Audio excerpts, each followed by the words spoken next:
Olá, meus amigos e irmãos em Cristo Jesus, nosso Senhor. Que a paz esteja sempre com você e também com a sua família.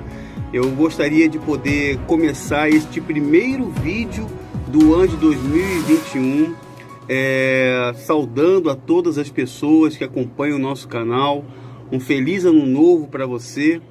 E como nós começamos este canal com o objetivo de repor a verdade, fazendo denúncias contra a hipocrisia religiosa e levando até as pessoas o conhecimento da graça do Senhor Jesus, nós vamos começar aqui alguns vídeos com pessoas que possam bater papo conosco. Vamos fazer um bate-papo com pessoas que fizeram participação diretamente na instituição Igreja Universal do Reino de Deus. E quando a gente fala de denúncia, é claro que a gente não pode deixar de lado a figura da primeira pessoa que fez uma denúncia direta contra a instituição Igreja Universal do Reino de Deus. Hoje nós vamos fazer um bate-papo, uma entrevista, um bate-papo com o pastor Carlos Magno. O pastor Carlos Magno ficou conhecido nacional e internacionalmente através de uma reportagem exibida no Jornal Nacional da TV Globo na década de 90, pois foi o primeiro ex-bispo da Universal a fazer uma denúncia pública contra as hipocrisias de Edir Macedo. Isso com a divulgação daquele famoso vídeo onde o Edir Macedo fala em uma reunião na alta cúpula da Universal depois de uma partida de futebol, a famosa frase que, na minha opinião, define exatamente o perfil de Edir Macedo e o tipo de evangelho que ele divulga, o famoso dá ou desce. Você já deve ter ouvido essa frase. Mas antes da gente chegar nesse assunto, nós vamos conhecer um pouco sobre o pastor Carlos. Ele está aqui comigo agora por telefone. Alô, pastor Carlos. Tudo bem, pastor?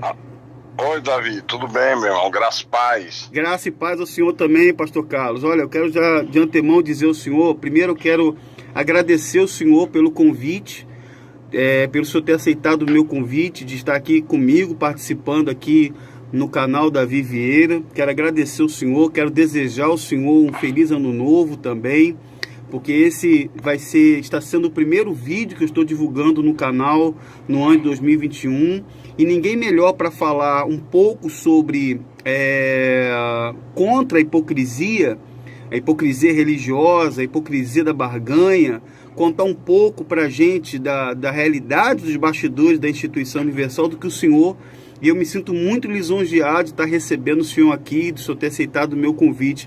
Muito obrigado, pastor Carlos. E eu gostaria de poder começar essa nossa conversa, essa entrevista, porque eu separei aqui algumas perguntas, dentre as quais são perguntas que o senhor já deu muitas entrevistas, e aqui com certeza vão se abordar assuntos que o senhor já deixou bem claro, mas eu separei alguns pontos aqui, dentre eles, que são pontos a se esclarecer às pessoas. Eu acredito que o senhor vai me ajudar a esclarecer coisas. Inclusive tem algumas perguntas até, digamos, polêmicas, importantes, mas eu tenho certeza que o senhor vai conseguir nos esclarecer. Antes de tudo, eu queria que o senhor falasse um pouco sobre o senhor, tipo, como e quando que o senhor conheceu a Igreja Universal, contasse primeiramente o seu início, pastor Carlos. Aí a partir daí a gente vai começar a fazer outras perguntas. Uma boa tarde ao senhor agora. Tá, boa tarde, Davi. Veja bem, eu desde a minha adolescência, início da minha adolescência, eu sempre fui inclinado para as coisas espirituais. Eu morava em Natal, no Rio Grande do Norte, estudei em colégio de padres, salesiano, e sempre tive uma sensibilidade muito grande quanto às coisas de Deus.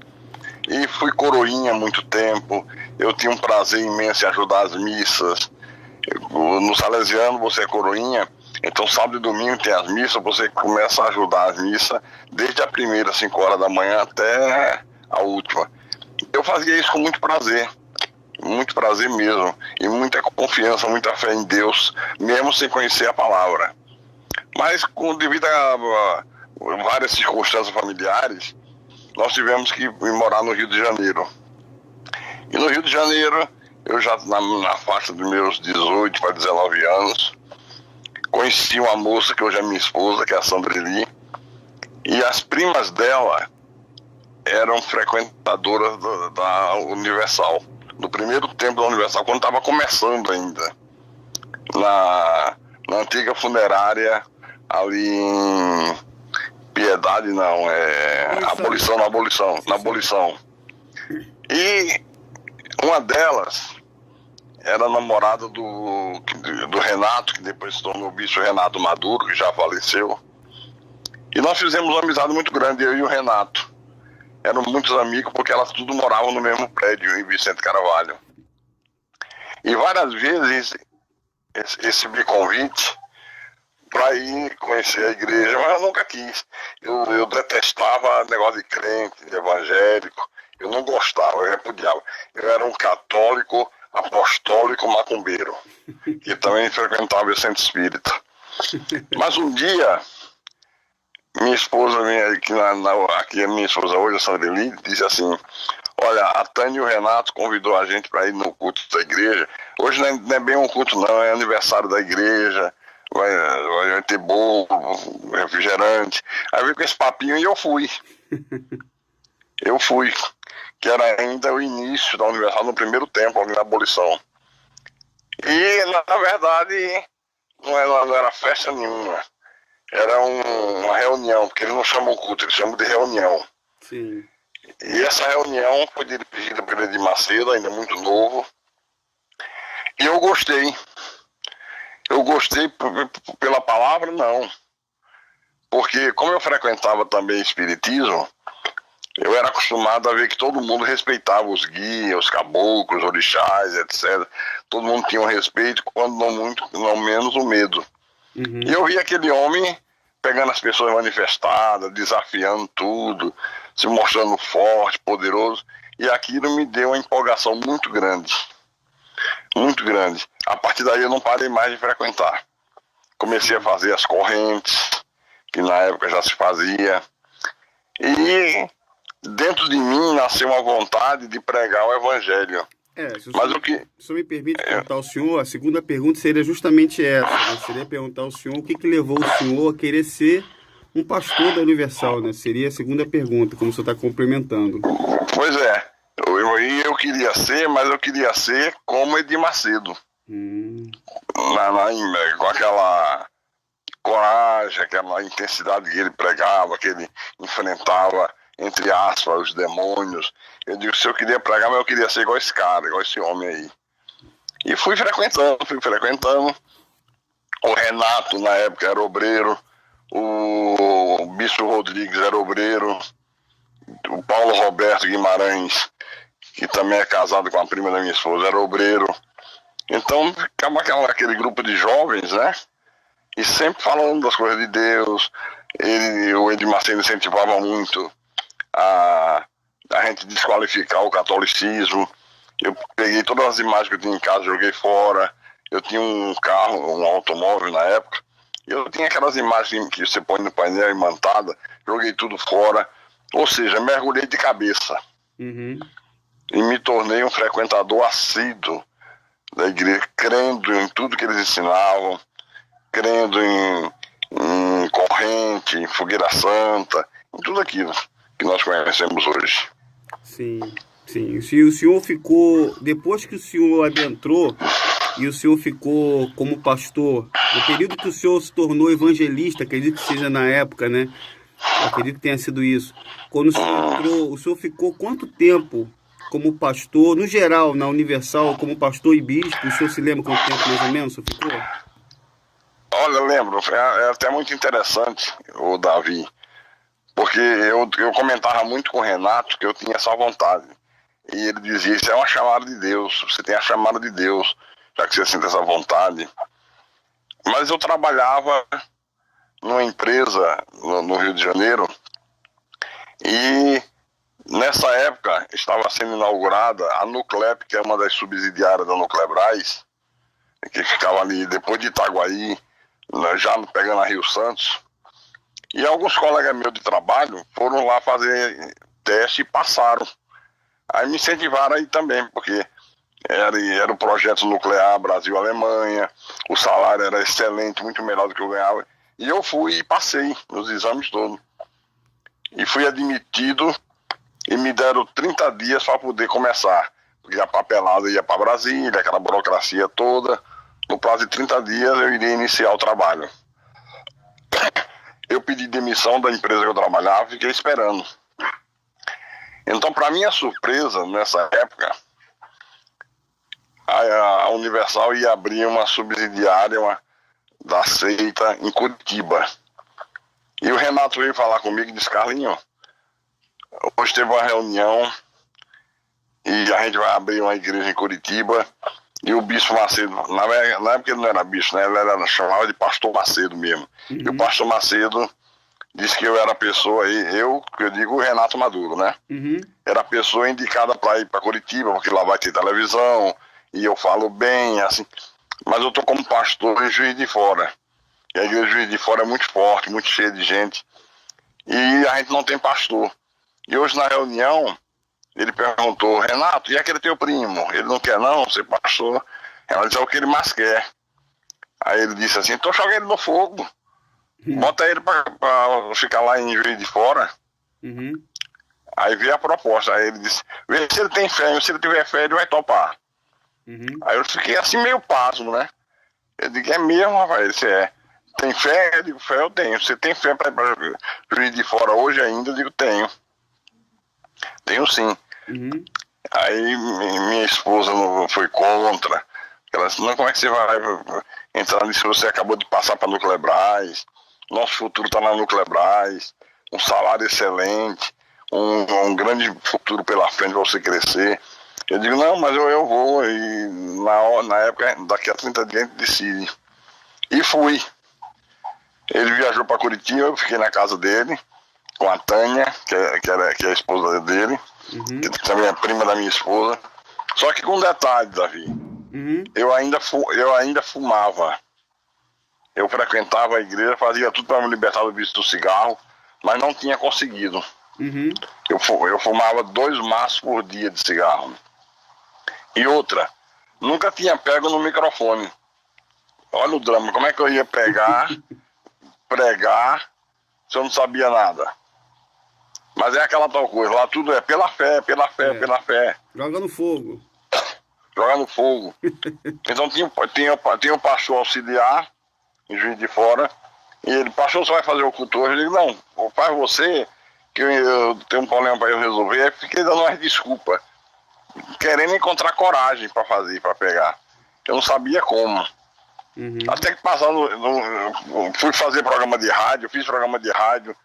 A única coisa que eu conhecia de rádio era um radinho de pilha onde eu acompanhava os jogos do Flamengo.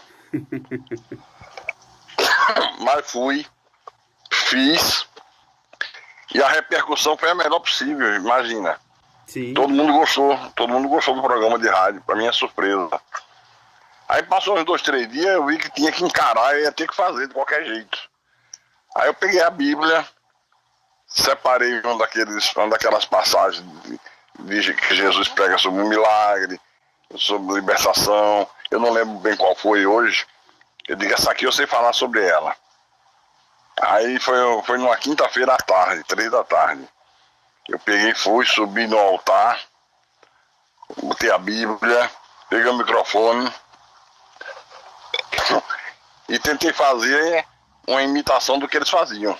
Uhum. E fui me saindo bem, cantando os corinhos, aquela coisa. Até chegou a hora da palavra. Na hora da palavra, tava muito calor, eu pedi para ligar um ventilador que tinha assim de lado, ligaram, desmarcou a minha Bíblia. E agora? Desmarcou o que eu tinha marcado, que eu tinha decorado para falar. Aí não sei como, eu improvisei e fiz. E quando comecei o momento de orar, de gritar, o demônio manifestou, aquela coisa toda. Então foi um sucesso. Uhum. Foi um sucesso. Só que eu vivi um dilema. Eu era escravo do vício ainda, então eu pegava o carro do Renato, que ele deixou o carro comigo, e eu saía pro Juiz de Fora, procurava uma rua deserta e ia fumar o cigarro. Depois comprava, o senhor como pastor, depois comprava o senhor como pastor, né? Oi? E isso o senhor como pastor, né? Não, eu como pastor. Eu já pregando lá na igreja de fora. Uhum. Aí chupava bala de hortelã para tirar o bafo, né?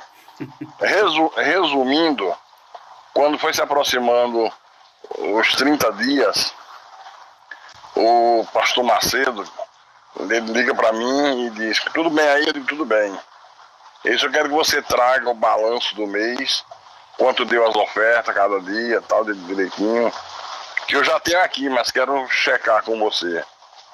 Na verdade era uma checagem para ver se era honesto, né? Se batia as coisas. Aí depois, né, eles não, você vem, pega o ônibus aí, e eu tô te aguardando hoje à noite na abolição. Ele disse: tá bom. Aí eu fui. Chegando lá, ele me recebeu, conversamos. Aí ele disse assim: Carlinhos, eu não abro para qualquer pessoa fazer parte da igreja. Mas como você é primo do Renato, que a gente se considerava primo, sabe? Sim. A gente se considerava primo sem ser primo. Uhum. Ele tem o aval do Renato, da Tânia, se é parente dele. Se você quiser fazer a obra, as portas estão abertas para você. Você quer? Eu digo: quero. Aí ele disse: e a Sandreli, sua esposa? Onde é que ela tá? Eu digo: ela tá na casa da avó dela aqui perto. Ele disse: tá pra você ir lá buscar ela agora? Eu digo: dá. Aí eu fui buscar minha esposa, trouxe. Ela sentou-se do meu lado com ele. Aí ele: Sandreli, Carlinhos tem a chamada de Deus. Eu tô abrindo as portas para ele. Agora é o seguinte: ele vai começar do zero.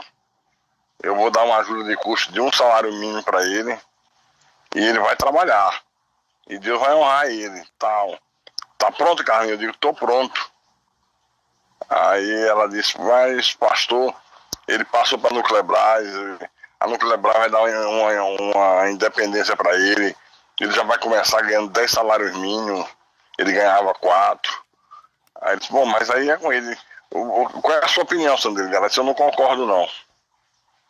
Rapaz, quando ela disse não concordo, o homem virou uma fera. Ficou transtornado, deu um soco na mesa. Isso eu chamei você por educação, mas aqui o que vale é a opinião do homem. Para mim, a opinião de mulher não vale nada. Ele falou Ele isso? É que decide. Ele falou isso. Falou isso com a minha esposa. Quer dizer que o Marcelo falou que a opinião da mulher não vale nada. Não vale nada, vale a opinião do homem. Aí disse: só o seguinte, Carlinhos. Você vai, pensa, e amanhã você me dá a resposta. Eu digo: tá bom. Aí fomos.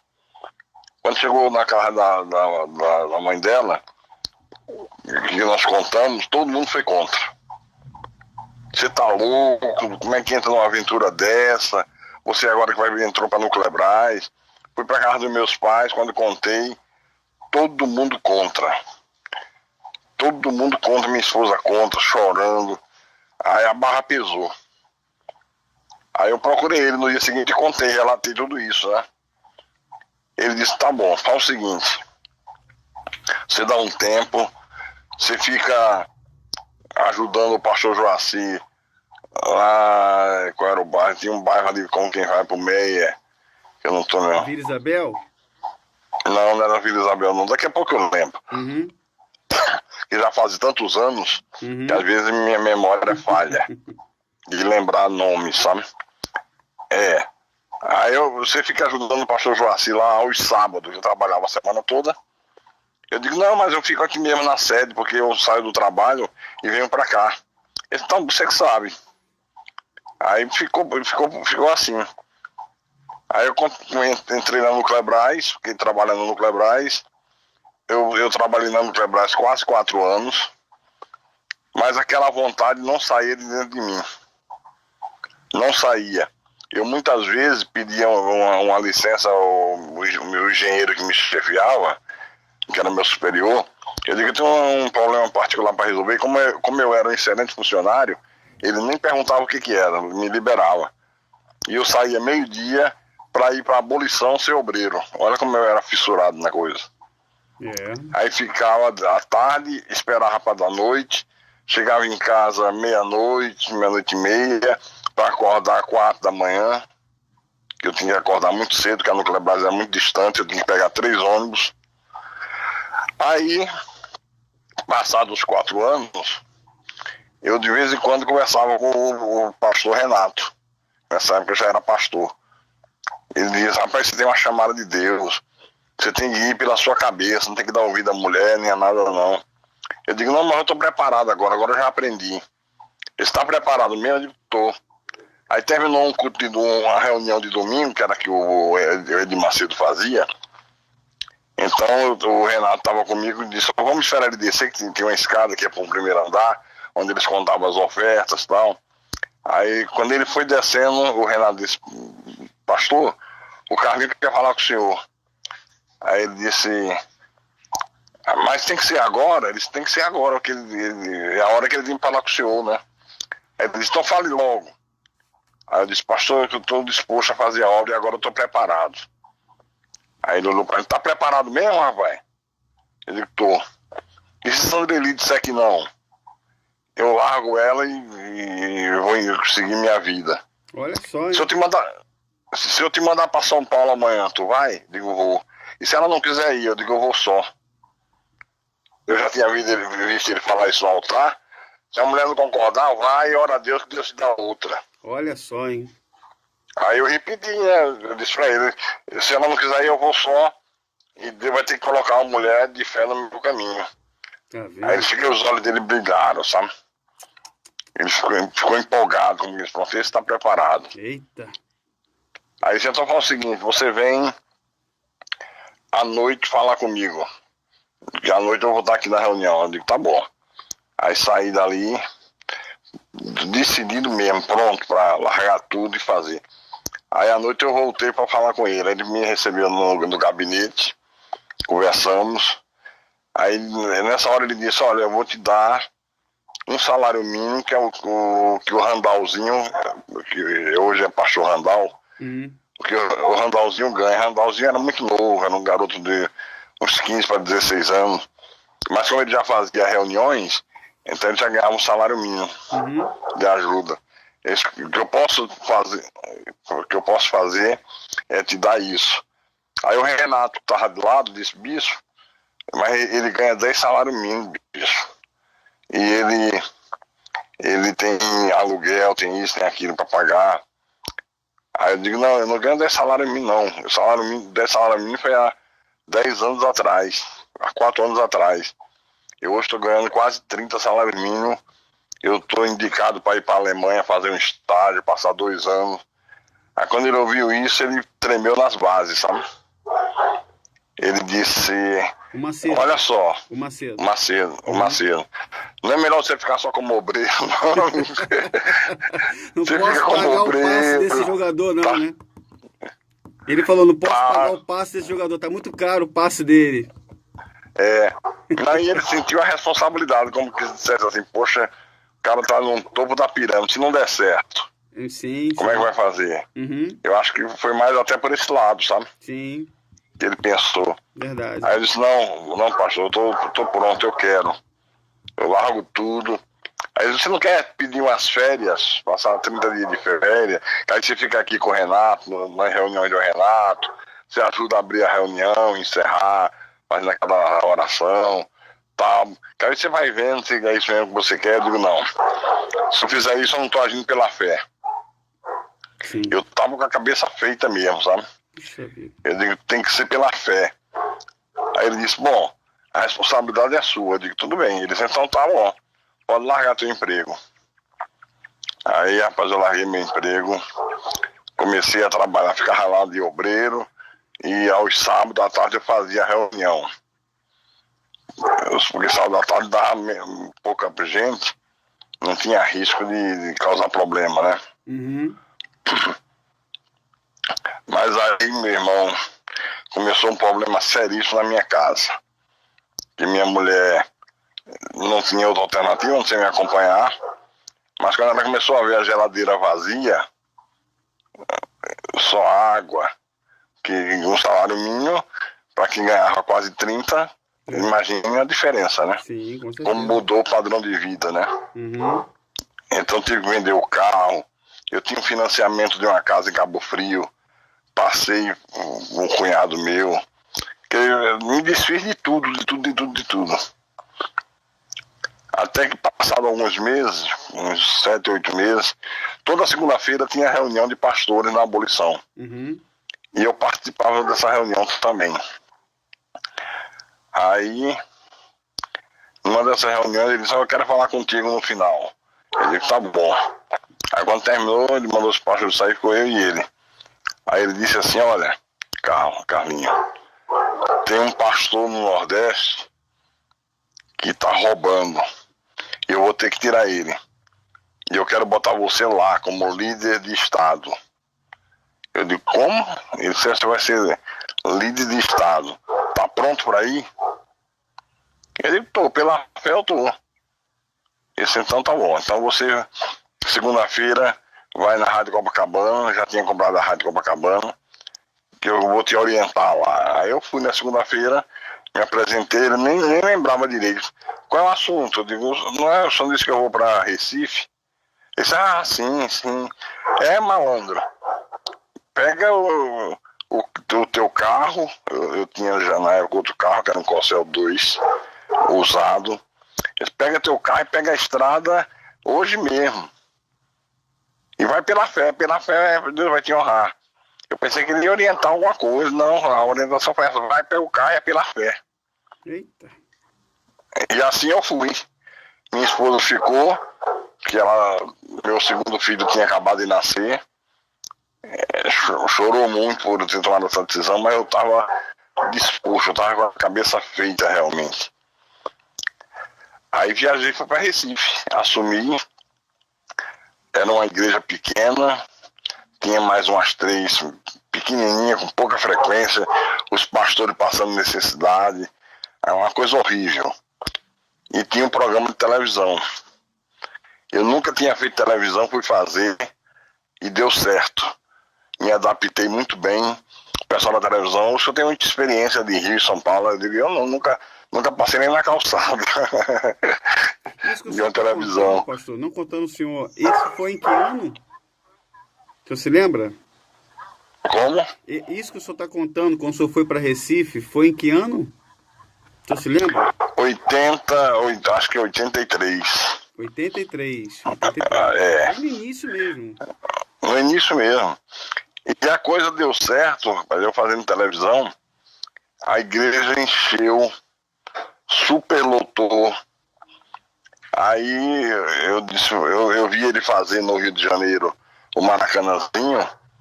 Em Recife tem um ginásio menor do que o Maracanãzinho, mas muito, muito perto em quantidade de pessoas.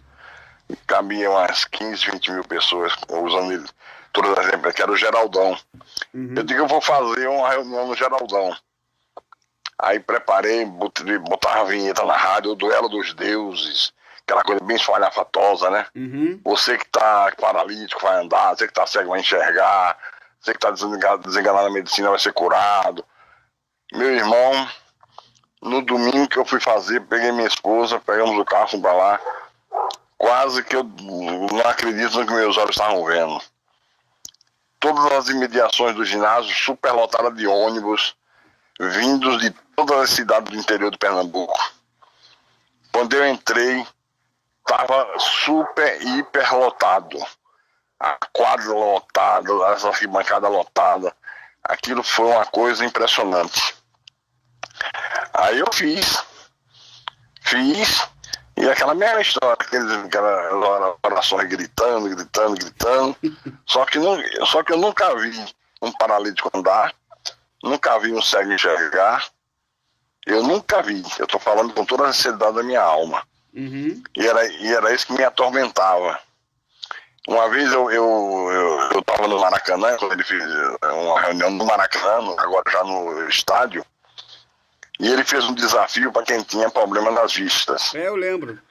Você lembra? Sim, senhor. Botava os 2 polegares em forma de cruz, Uhum. Um na direita, outro na esquerda. Ele fazia oração e no final ele dizia: quem está curado, joga os jogos fora. E aquele Sim. montão de óculos em cima do altar, e ele pisando em cima, quebrando. Aí quando terminou aquilo, ele orientou que todo líder de Estado fizesse o mesmo. Eu tinha uma reunião, uma segunda reunião marcada para esse ginásio. Ele disse, pô, vou fazer no ginásio. E fiz. Fiz e choveu óculos. Mas na segunda-feira choveu gente na sede, dizendo não tá me enxergando coisa nenhuma, eu queria o óculos de volta. Só que já tinha quebrado o bloco todo, sabe? A gente ri, mas é triste, meu irmão. Aí eu liguei pra ele, né? Eu digo, olha, tem gente que não acaba mais dizendo que não enxergou. Não, é problema deles, pela fé. É porque não tiveram fé. É mole. A culpa é sempre do povo, né? A gente não tem nada a ver com isso. Mas eu morria de pena, rapaz, porque aquelas velhinhas, aqueles velhinhos, sabe? Uhum. Pastor, eu na hora pensei que estava enxergando direito, mas quando acordei hoje vi que não tá. Eu não posso andar sem meu óculos. O bispo disse que não pode devolver não, que é pela fé. Eita. Só continua fazendo corrente, ungindo com óleo, que Deus vai honrar. Esse papinho, Sei, que era o que a gente aprendia lá. É verdade.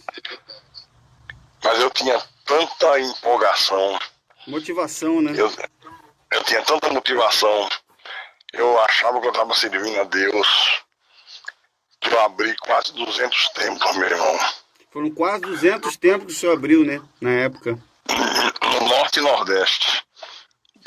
Que à medida que ele foi vendo o trabalho crescer, ele foi logo fazer uma visita a Pernambuco e mandou marcar uma no ginásio, sabe, pra ele fazer. Uhum. E ele fez. Aí quando estava na minha casa, ele disse, ó, você agora assume o Nordeste todo. Vai botando igreja aí, nas outras capitais não havia igreja. Uhum. Aí eu saí colocando em todo o Nordeste. Em Natal, em João Pessoa, em Maceió, enfim, no Nordeste todo. Foram mais de 200 templos abertos. Só com essa motivação do senhor e arregimentando pastores, né? Pra botar, né? Pelo poder da televisão, porque o segredo era a comunicação, rádio e televisão, e sempre distribuindo alguma coisa que chamasse a atenção do povo. Sim. Óleo ungido, água ungida. Eu fiz mais de 7 viagens para Israel. Uhum. Para poder lá fazer as gravações, depois botar no programa. Uhum. Por exemplo, estou aqui no deserto por onde Moisés passou. Nós vamos levar essas pedrinhas para você. Imagine trazer pedra para o Brasil inteiro de Israel. Que mentira. Nem toda a força aérea brasileira daria. Como é que vai trazer óleo ungido para todo mundo? E aí tem um fato interessante. Uhum. Que eu lembrei agora, voltando um pouquinho, quando eu ainda era obreiro na abolição. Uhum. Tinha uma campanha marcada do óleo de Israel, e toda vez que distribuía o óleo, eu fazia questão de pegar para minha mãe. Uhum. Eu lembro que eu falava com a minha mãe, até o óleo de Israel é diferente, parece dourado, brilha, é a glória de Deus e tal. Mas eu nunca tinha tido acesso às dependências. Os bastidores. Os bastidores. Aí nesse dia eu tava com o bispo Renato e ele disse, vamos aqui atrás, cara, que eu tô supervisionando o preparo do óleo que vai ser distribuído domingo. Aí fomos. Quando cheguei lá tinha centenas de obreiros trabalhando para encher os vidrinhos. Aqueles vidrinhos como se fosse vidrinho de mercúrio, né? Uhum. Era mais ou menos daquele tamanho com óleo ungido. Só que quando eu olhei assim, centenas e centenas e centenas de latas de óleo comum. Óleo como a gente usa aqui.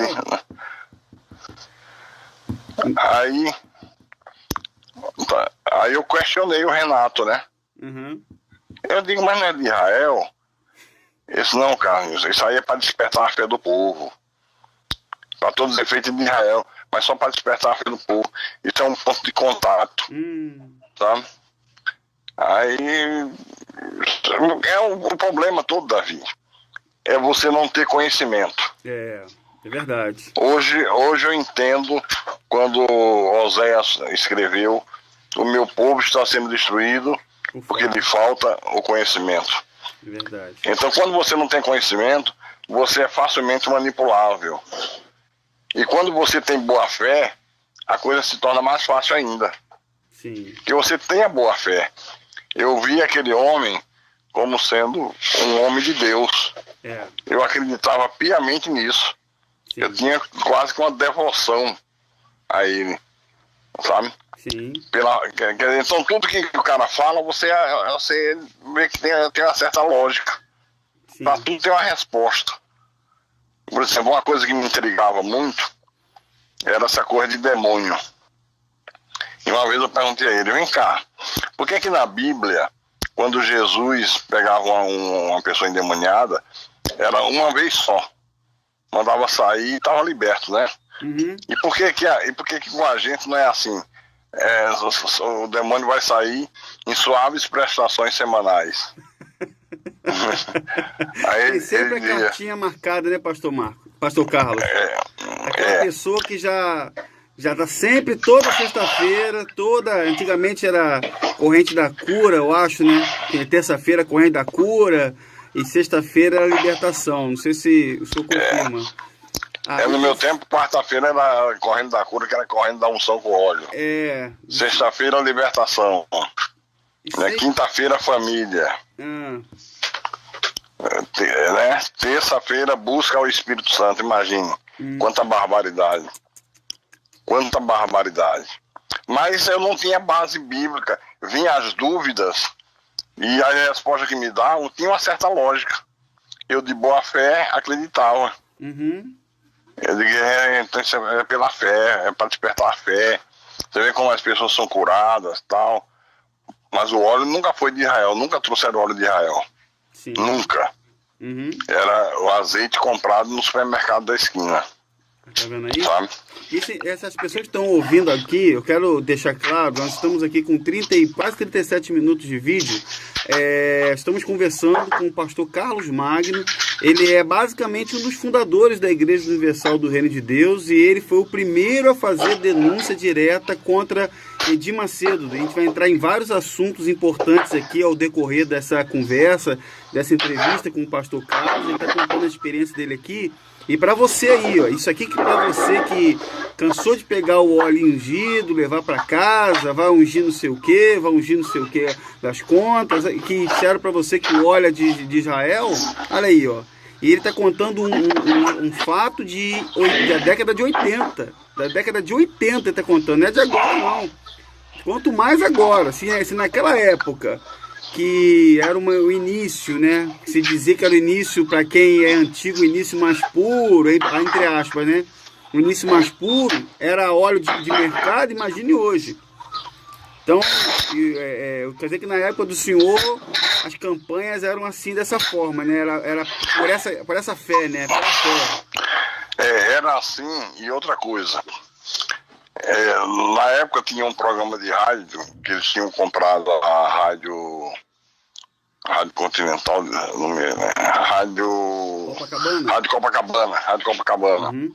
Então, o Edir Macedo fazia a madrugada toda, que ele sempre gostou de fazer programa de madrugada. Uhum. Então ele fazia, e começou uma certa ocasião a haver uma polêmica. Todo programa, uma mãe de santo entrava no ar. Esculhambava com ele, que era falso profeta, porque isso durava uma semana toda. Até que chegou na sexta-feira, a mulher fez um desafio a ele. Se você é de Deus, quando for domingo de manhã que você for fazer a reunião, eu vou te matar. Na hora que você pisar na calçada, você morre. Se você é de Deus, você aceita o meu desafio. Ele, tá aceito. Aqui são os gritos, né? Uhum. Aí, no sábado, eu fui pra casa do Renato, que tinha muito pra lá, eu conversar com ele, jogar videogame. Eu digo, Renato, e esse desafio? Aí, ele era muito meu amigo, não tinha receio de contar, né? Uhum. Ele disse, não, Carlinhos, isso aí quem tá ligando, fazendo passar pro Banho de Santo, é Dona Vera, esposa do seu Vieira. Então não é de agora, né? Então, porque aconteceu um fato parecido com o Romualdo. Teve uma gravação do Romualdo em que ele estava, na época que o Romualdo, o ex-bispo Romualdo, ele era da Universal, Ele estava ao vivo e uma suposta mãe de santo também entrou ao vivo para falar com ele, fazendo a mesma coisa, ameaçando ele, e a gente descobriu depois, até falamos isso, que era a Dona Vera que estava fazendo, né? Que eu acho que, se não me engano, a Dona Vera que faleceu recentemente, né? Você conheceu o pastor Vieira? O Laprovita? O Laprovita, isso mesmo. Não, eu conheci o filho, que é o Marcos Vinícius. Que é filho, né? É, o Marcos Vinícius eu conheci, o Marcos Vinícius. Na época era a Dona Vera, a esposa do Laprovita, do pastor Vieira, do Laprovita. Uhum.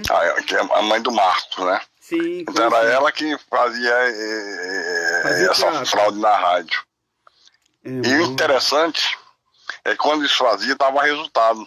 Era multidões nos cultos, nas reuniões. Então dava um retorno muito grande de povo. O povo ia, se empolgava. E nunca a mãe de santo aparecia, passava como covarde, né? Aí o povo vibrava. E aí, para a coisa ficar mais trágica ainda, enganador, isso era passado como ensinamento para os outros pastores fazerem nos seus estados. O líder do estado fazer, só o líder podia fazer. Então arranjava uma pessoa que treinava a pessoa para fazer a mesma coisa e fazia e dava certo. Olha aí. Que engano. E outra coisa, Davi. Eu não sei se você conheceu o pastor Marcelo Pires. Sim, eu fui conhecer o bispo Marcelo Pires, eu lembro dele. Lembra? Lembro, sim. Que imitava até os dedos aleijados do Marcelo, ele imitava. Sim. Em tudo. E aí um dia numa reunião de pastores, ele disse assim, o Edir Macedo, né? Disse: Marcelo, conta aí o que você tá fazendo lá nas quarta-feiras que tá arrebentando, tá ficando gente do lado de fora. Aí ele disse: não, o que eu faço é o seguinte, pessoal, ficou de pé, eu pego uma cadeira de rodas, deixo ali. Quando uma pessoa chega com dor de coluna, por exemplo, eu mando o obreiro sentar a pessoa, deixar ela sentada ali, não, você vai receber a oração sentada. E na hora eu digo: não tá andando, tal, faço todo o escândalo como se ela tivesse paralítica. Ande agora em nome de Jesus, levante, tá? A pessoa tava andando antes, não tava paralítica não. Olha só. Aí ficava como se fosse um paralítico que andou. Olha só que enganador, rapaz. Você tá ouvindo? E aí passava para todo mundo fazer nos estados. Olha só, rapaz. Aí todo mundo fazia e haja multidão. O povo é movido por sinais, né? Sim. Na época de Jesus já era assim, né? Sim. Quando a multidão procurou ele, pensando que queria pôr em peixe, Jesus disse: não é por causa de pôr em peixe.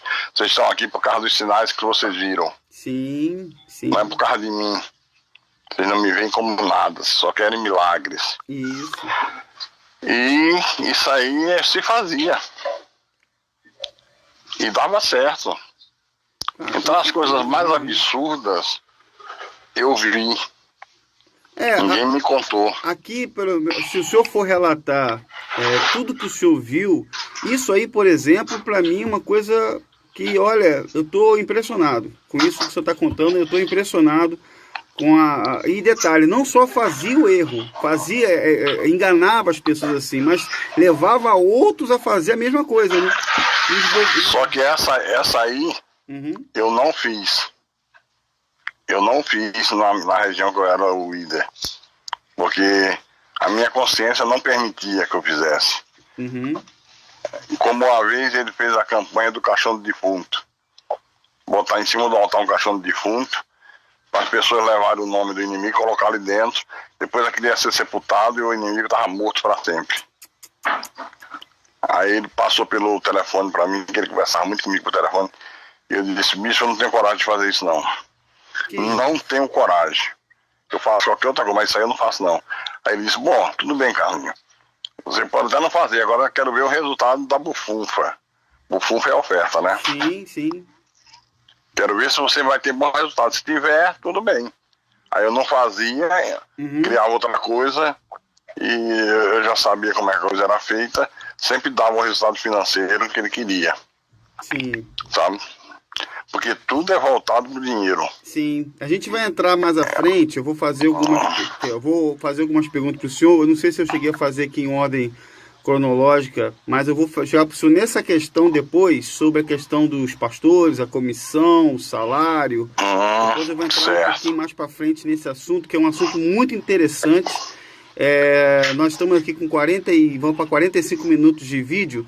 Eu queria pedir ao senhor um minuto para fazer uma interrupção, para a gente poder fazer uma segunda parte. Isso pode ser assim, pastor Carlos? Pode, fique à vontade, meu irmão. Vamos fazer o seguinte, você que está assistindo agora com a gente aqui, muito obrigado, vai deixando o seu like, vai compartilhando o vídeo, se inscreva no canal, você que não é inscrito. Estamos conversando com exclusividade com o pastor Carlos Magno, que é um dos fundadores da Igreja Universal, primeiro a denunciar a hipocrisia, e eu vou gravar um segundo vídeo com a continuação do relato do pastor Carlos, tá certo?